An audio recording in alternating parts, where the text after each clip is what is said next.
Now, starting off with infancy. So we're going to be looking at the nutrition needs during the first year of life. During this period of time, the main thing that we want to be watching out for is the growth rate. And usually that's something that is measured on a growth chart so that we can make sure that they are getting enough nutrients. If they are growing at the rate that they should be, then that's an indication that they are receiving their right nutrient needs. Now, infants at this age actually have a very high energy and nutrient need. And the reason for that is if you take a look at the heart rate and the respiration rate for infants in comparison to adults, their body works a lot harder. So they have between 120 to 140 beats per minute, but for adults, our heart beats 70 to 80 beats per minute. Same thing with our breathing rate. For infants, 20 to 40 breaths per minute, adults, 15 to 20 breaths per minute. So their needs are actually very high. It might not seem like it because their total calorie intake may still be lower than an adult, but when you compare it to their body size, it is a much higher energy need than adults have. And you can tell again by comparing it to their body weight. So for adults, we usually need less than 18 calories per pound of our body weight. For infants, you need about 45 calories per pound of their body weight. So let's go ahead and take a look at where we want those calories to come from. Now, the first year is going to have really high needs, but especially the first 6 months of the child's life, because during that first 6 months, we have the highest rate of growth. So we're going to need to make sure we have enough protein to continue to build the child's tissues, muscles, skin, all of that as the child is growing. We also want to make sure we have enough carbohydrates to fuel the brain, the red blood cells, especially since the brain is still developing at this time.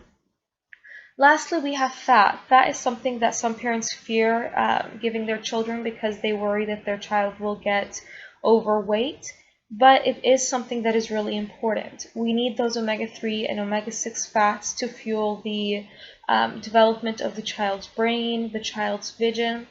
And to top it off, we just saw how high of calorie needs the baby has. But at this age, their stomach is very tiny, so they can't fit in much food. Now, remember, fat is 9 calories per gram, whereas carbs and protein are only 4 calories per gram.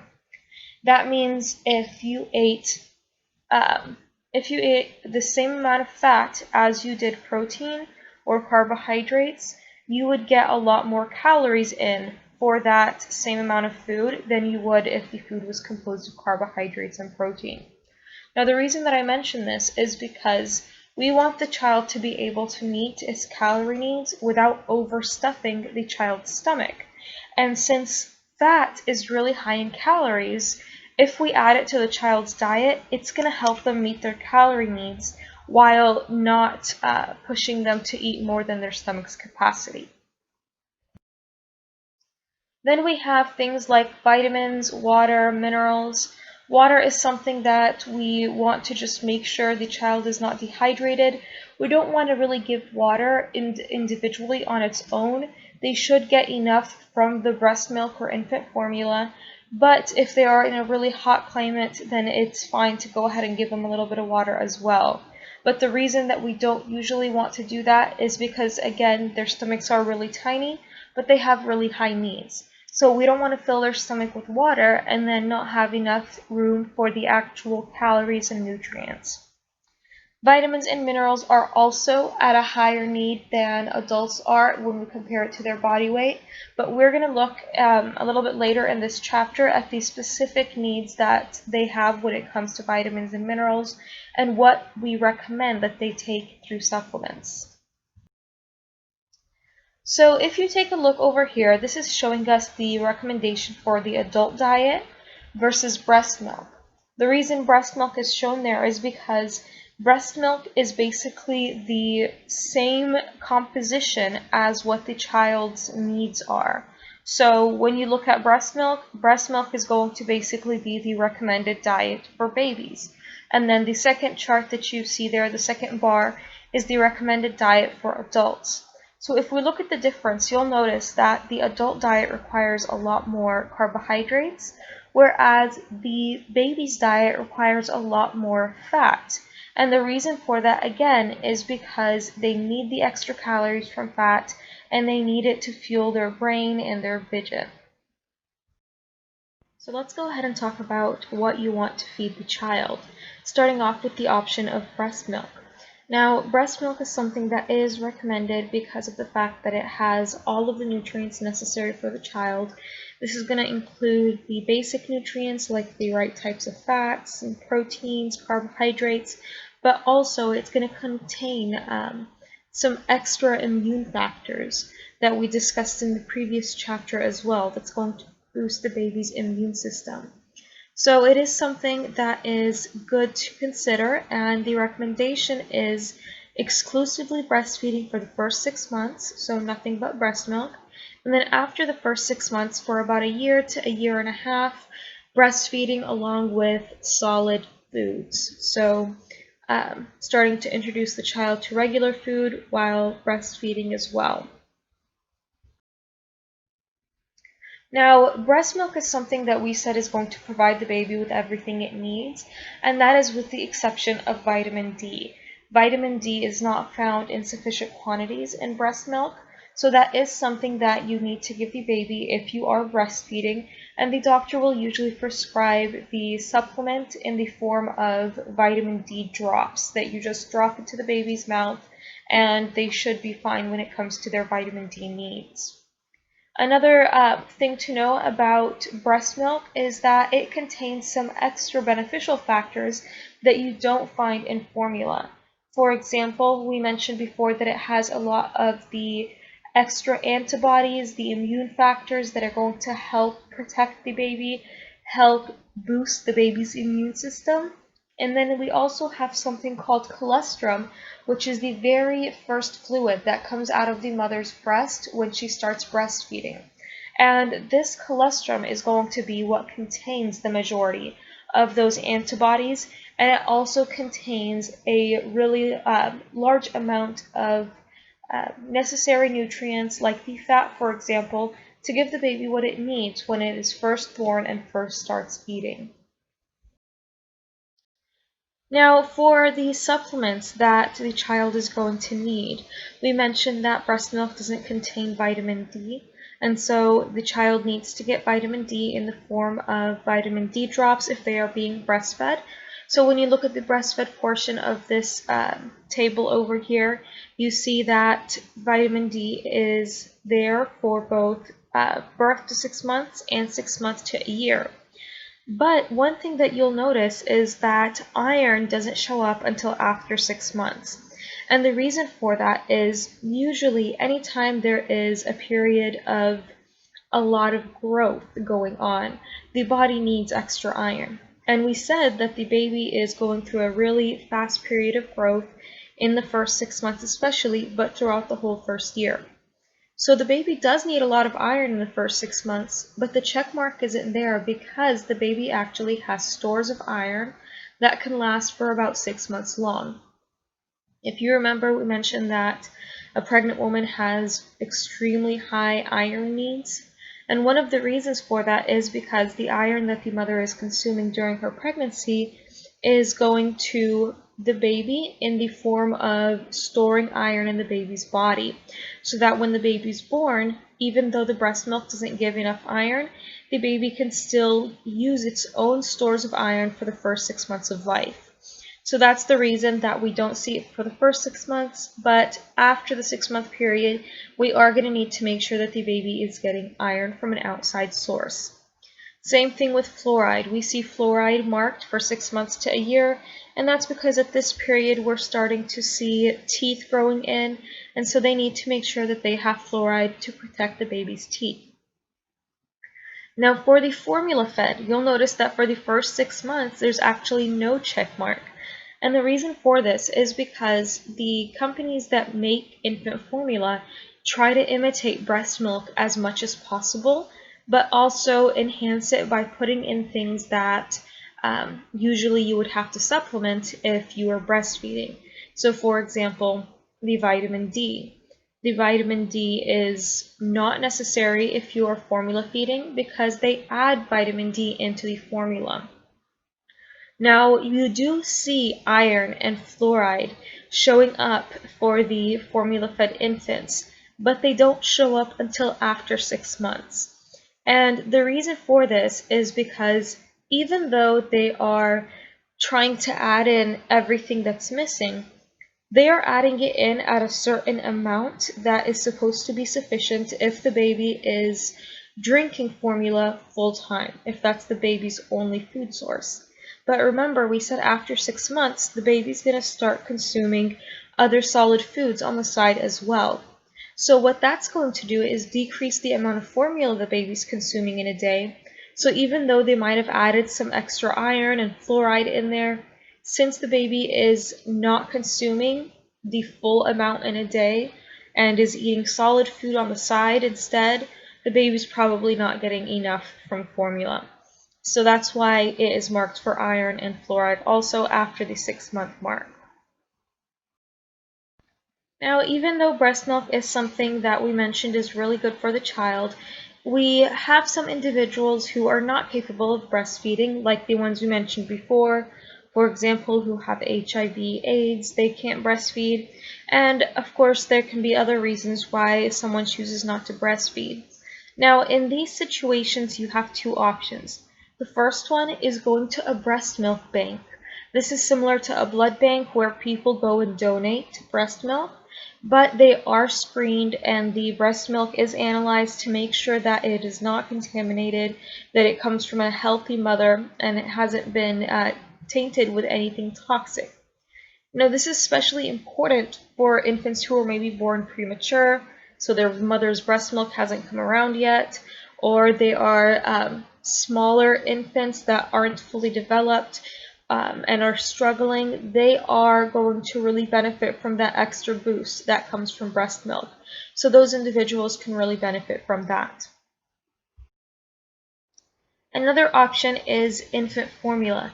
Now, we mentioned that infant formula is made to basically mimic breast milk as much as possible. So when you take a look at the bars here between breast milk and infant formula, they're very close in composition. But then when you take a look at cow's milk, it's very different. It has less carbohydrates and a lot more fat and a lot more protein as well. And the type of protein that's in the cow's milk is really hard on the baby's digestive system.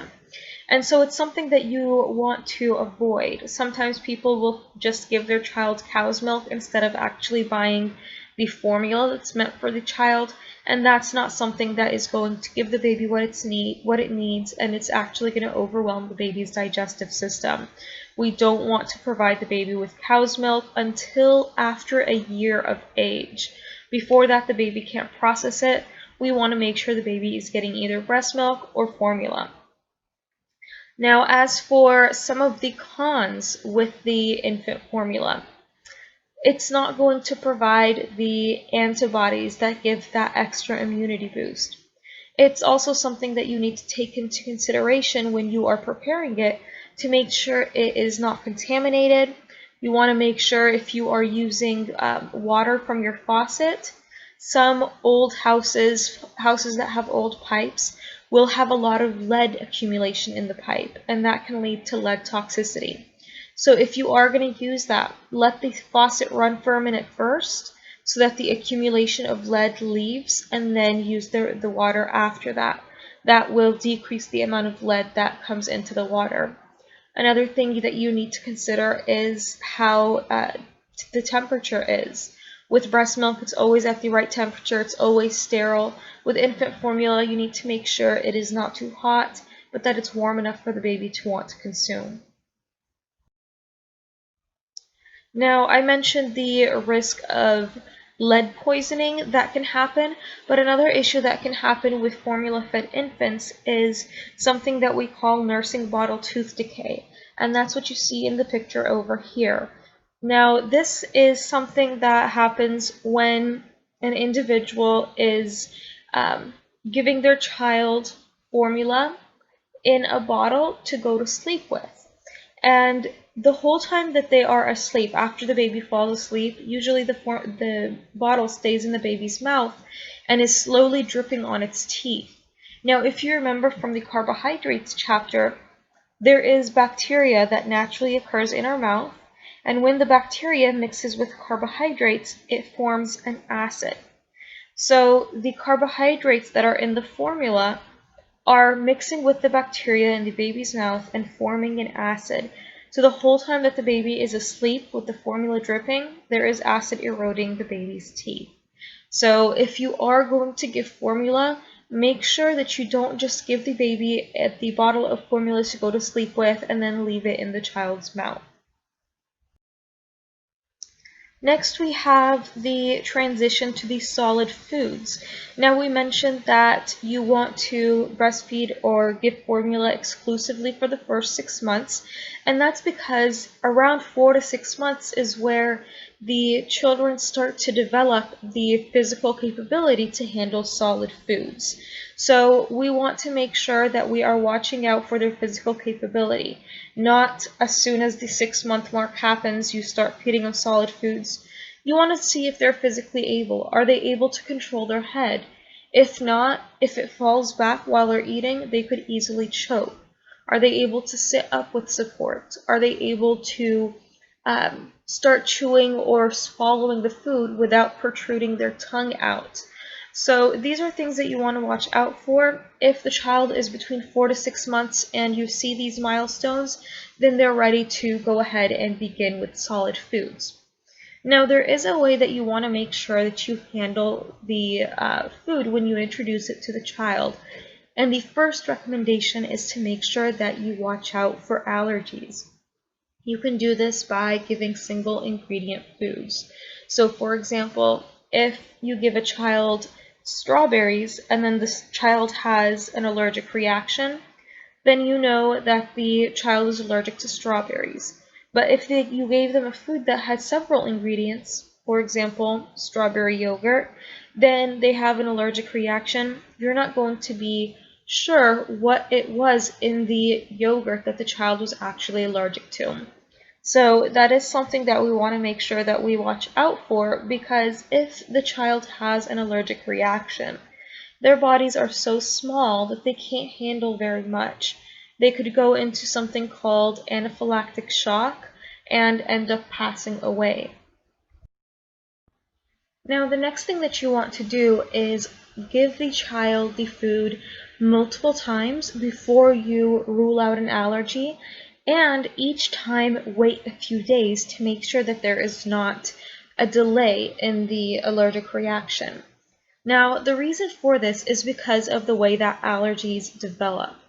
So when you have an allergy, that means that you have antibodies in your body that are fighting this thing that they consider to be a foreign object. So, for example, if you're allergic to strawberries, you have antibodies that attack as soon as they sense strawberries in your body because they think it's something bad for you. Now, for every single allergy, you have different antibodies. Every virus, everything that you have in your body that your body views as something foreign, it needs to make specialized antibodies for that specific thing. So, for example, if you're also allergic to peanuts, the strawberry antibodies can't fight the peanuts. You need to have new antibodies that are made specialized for peanuts. The reason that I mention this is because what will usually happen is when the child is first introduced to the food. So let's say that the child is eating strawberries for the first time, and the body views the strawberries as something that is foreign. Now, since it was never exposed to strawberries before, it doesn't have antibodies specialized for strawberries. So usually what will happen is when you give the baby the food, even if they're allergic to it, you won't see an allergic reaction the first time, because the allergic reaction is a result of the antibodies attacking. And if the antibodies haven't been made yet, they can't attack. Now, on that first time, the body is recognizing the strawberry and it starts to build antibodies that are specialized for strawberries. So the second time the child eats the food, the strawberry for example, the body has now specialized antibodies for strawberries. So it'll automatically send them out to attack, and then you will see the reaction in the child. So this is why you want to make sure that you give the child the food multiple times so that you can make sure that there is no allergy and it wasn't just a case of the antibodies not developing yet. Now, if there are no antibodies formed, but the child still has a bad reaction, then that says that it's not necessarily an allergy, it is a food intolerance.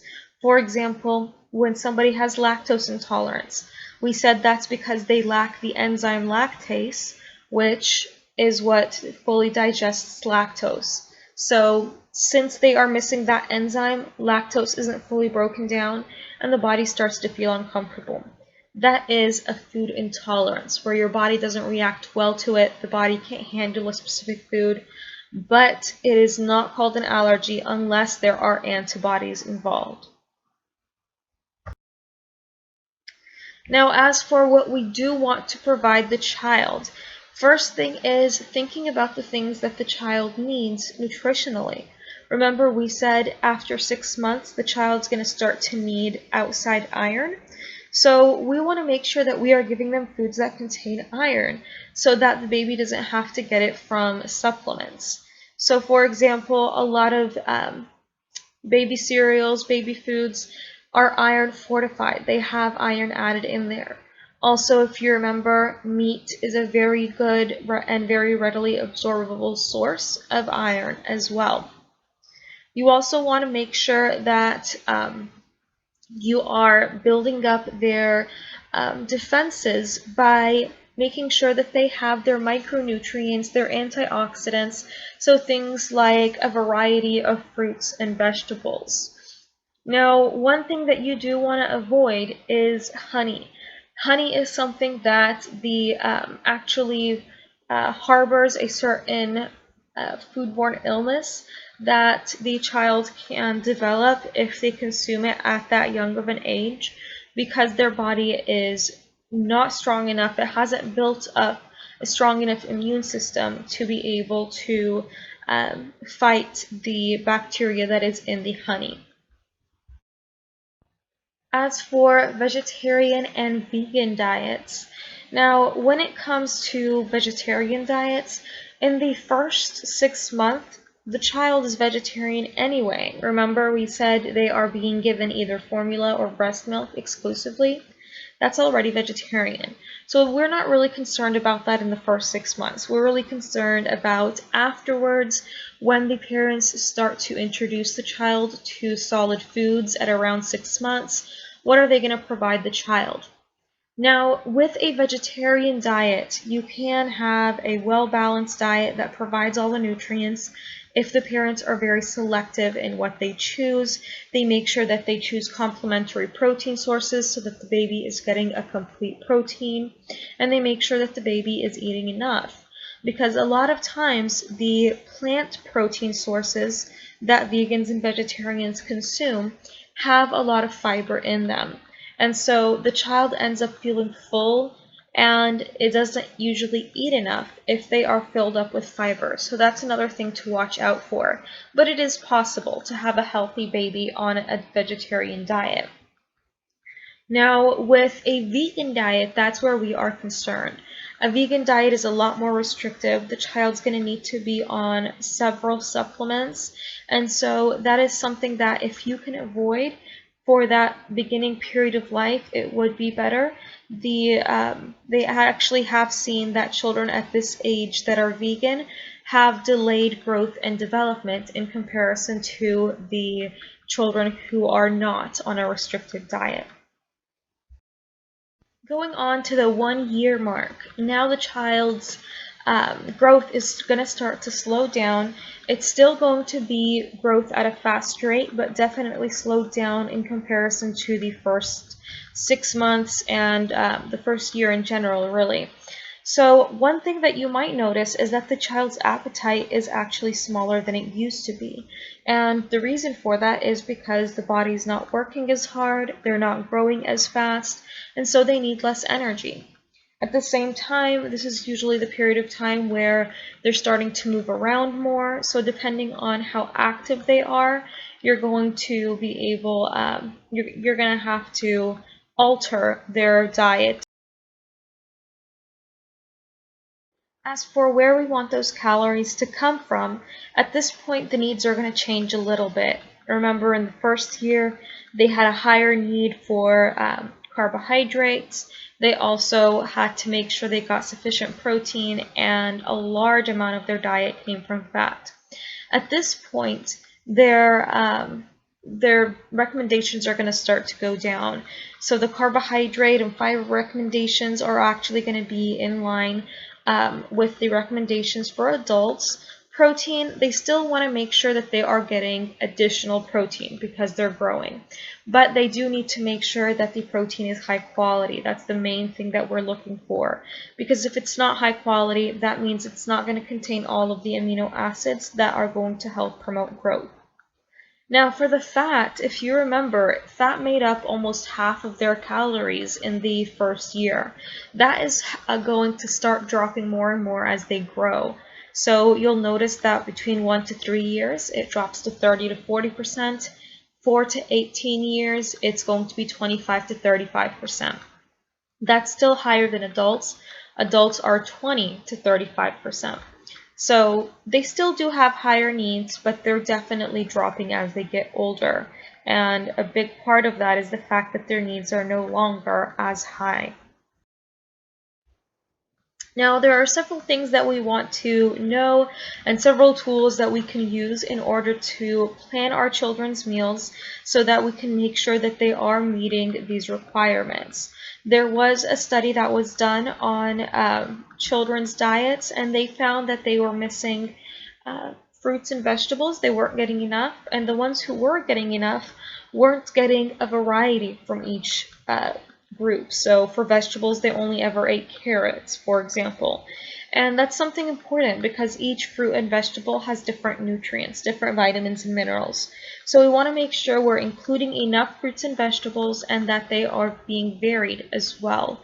That's something that most children's diets are missing. We also have some tools available to us to let us know how to plan a child's diet, especially if maybe you are a first-time parent and you're not sure of how much you should be providing the child. These tools can be pretty handy. So you have a tool that shows you how many calories the child needs. You can pull this up by going to the government website, choosemyplate.gov, that we looked at in the beginning of the semester. And once you have the amount of calories down, then we can go ahead and take a look at what we want those calories to be composed of. So when you go to choosemyplate.gov, you go ahead and click on the age and the calorie level that you want to have, and then it will give you something like this, which will show you how many cups or ounces you need from each food group based off of that calorie goal. So again, this is something that can help you get an idea of how much to be giving the child in the beginning until you get a hang of how much they should be eating.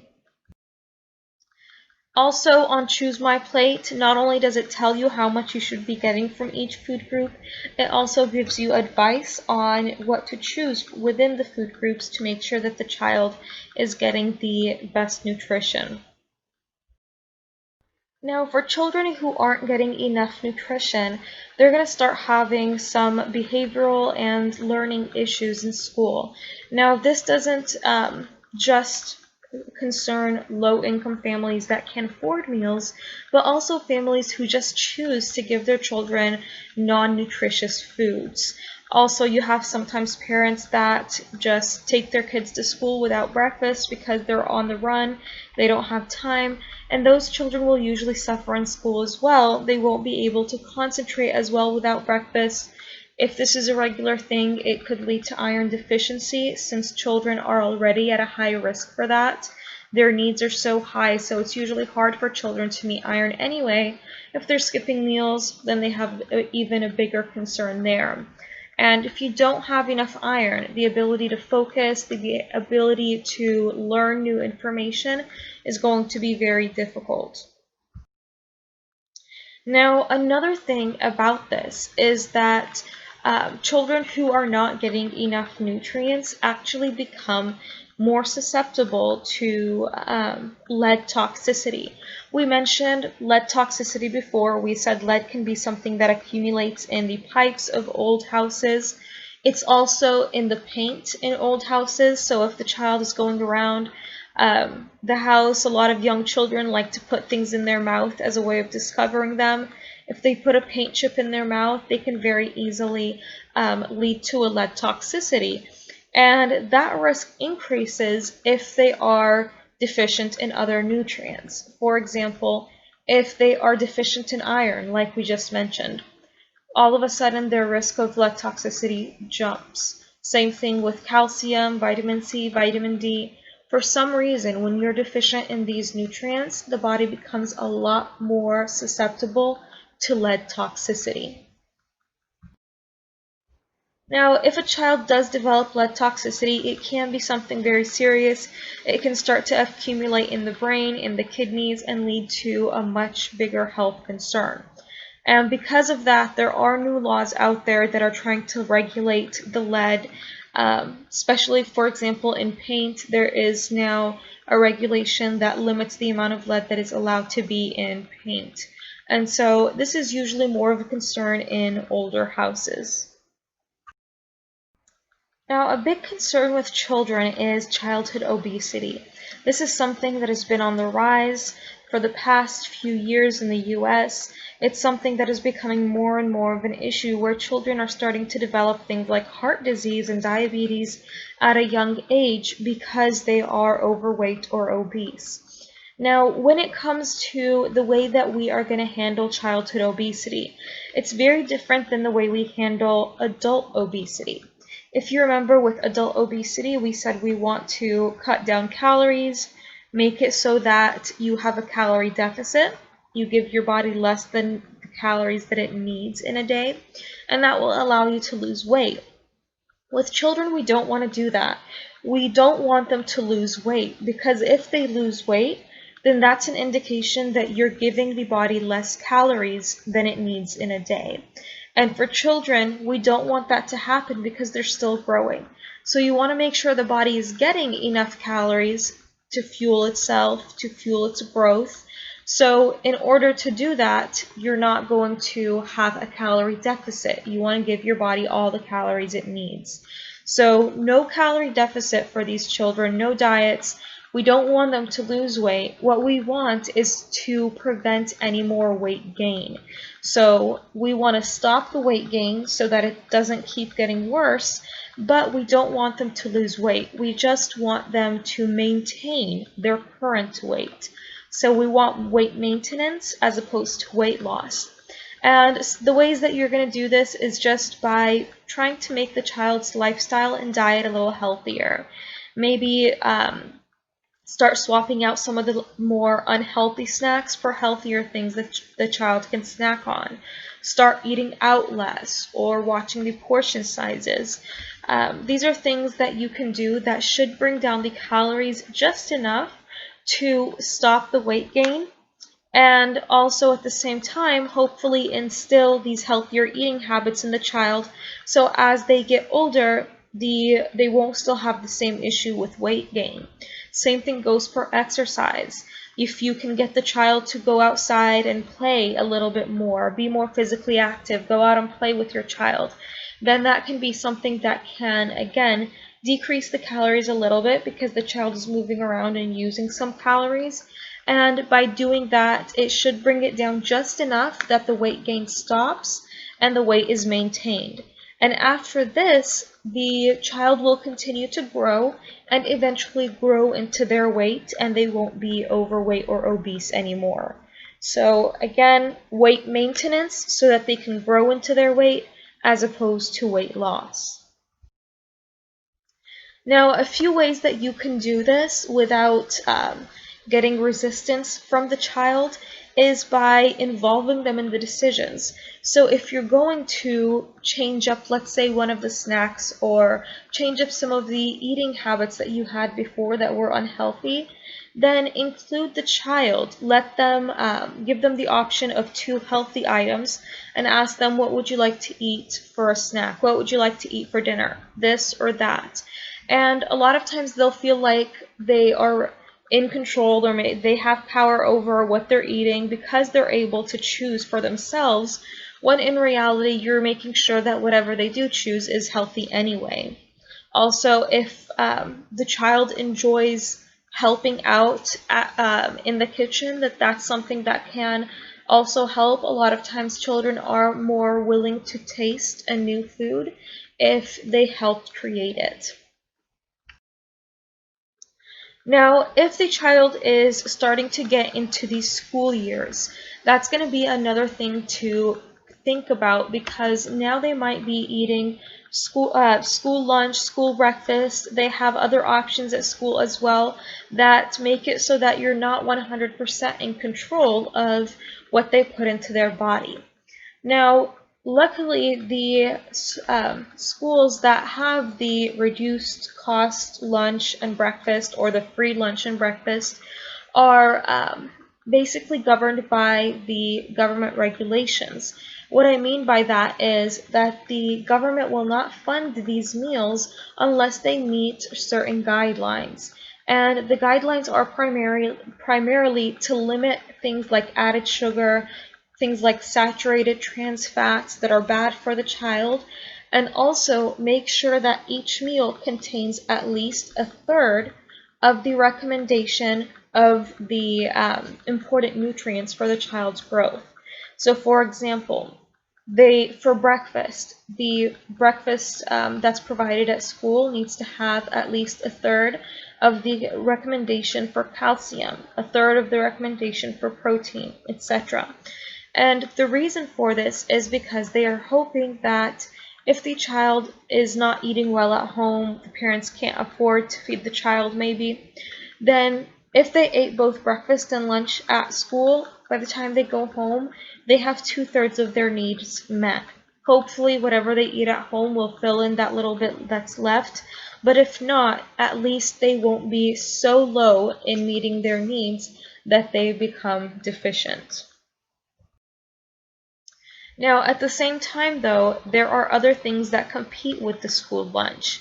So usually the way that it works is that you can go through the lunch line at school and get the lunch that is completely covered by the government or is a reduced cost, or you can choose to substitute other things or add other things from the lunch line that the school is providing that aren't part of the government lunch, the reduced cost lunch.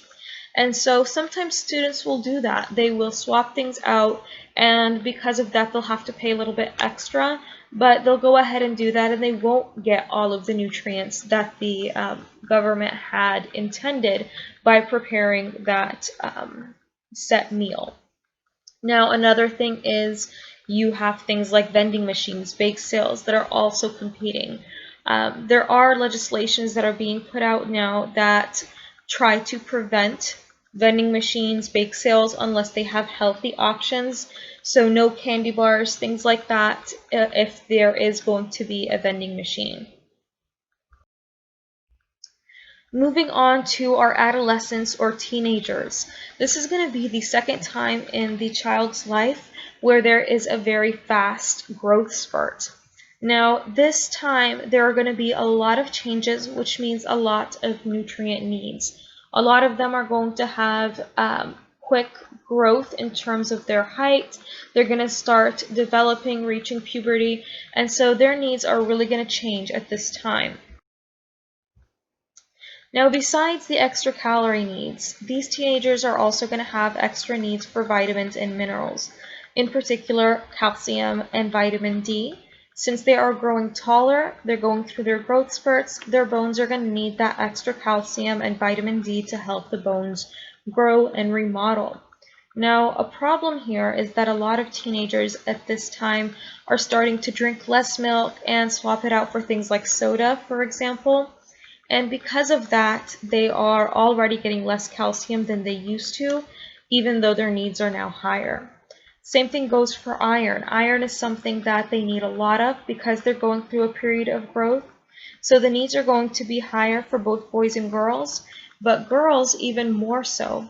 And the reason for this is because they are starting to go through puberty, getting their menstrual cycle, and remember, when you lose blood, you lose a lot of iron. So these girls have extra iron needs because of their growth, and then they're also losing iron each month. Now at this time we have other things that are also going to affect the ability of teenagers to meet those higher needs. For example, a lot of them are eating less at home. Maybe they're getting their driver license, they can drive now, go out with their friends, and so they're eating out more. They're making their own choices when it comes to what they eat. And so because of that, parents aren't as in control anymore, and the child might not make the healthiest eating choices. Also, a lot of them will eat the majority of their food on the go as snacks, which also don't tend to be the highest quality of food. We mentioned that children are also at this age starting to drink less milk, and that is an issue, but also they could be under peer pressure to do certain things that further hinder their nutritional status, like things like smoking that can decrease appetite, alcohol that can get in the way of absorbing nutrients and also pack on the calories, lead to obesity. And so all of these things are going to be things that can get in the way of the adolescent, the teenager, getting the nutrients that they need. Now, the best way to deal with that is obviously to instill healthy habits in these children from a younger age. You want to be a good role model and show them healthy eating habits, get them used to healthier items, a more active lifestyle, so that when they are more independent, they are making those healthy choices for themselves as well. Also, making sure that the house is stocked with healthier snacks for them to choose from, and not snacks that are going to be bad for their health or lack nutrients. Also, one thing that they have found is that teenagers who eat at least one meal at home as a family tend to be in much better nutritional health than those who don't.